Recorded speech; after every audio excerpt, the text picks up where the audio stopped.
How much would that be? Like, Defense. how much you have 6 right now? How much do you owe? How much do I owe, like, total?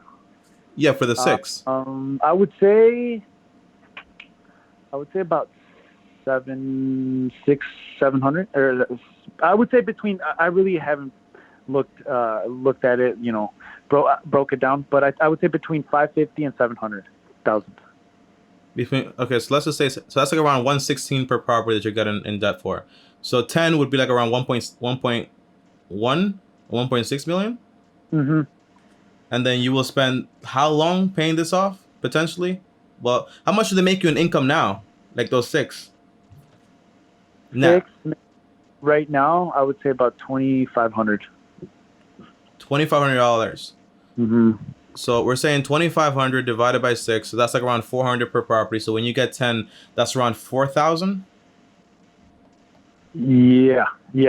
And then you can move on to example, say like, well, I'm gonna use all that income of $4,000 to pay each property. Now, if each property has a balance of $116,000 divided by 4,000, it'll take you around 29 months divided by 12, around 2.5 years or 3 years on average to pay off a property.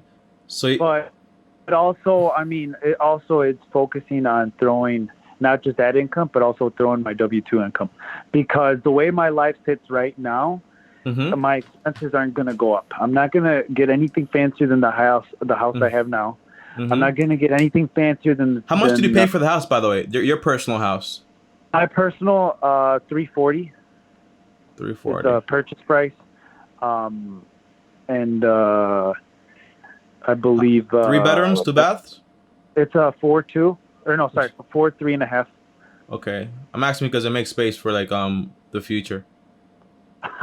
Yeah, you know what I mean. Yeah. Like when you have more kids and stuff like that. That's a pretty good one. Oh yeah. No, so no, my game plan's to be here.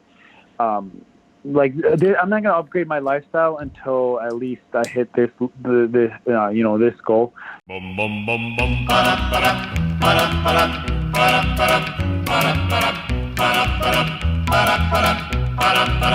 You've got to stay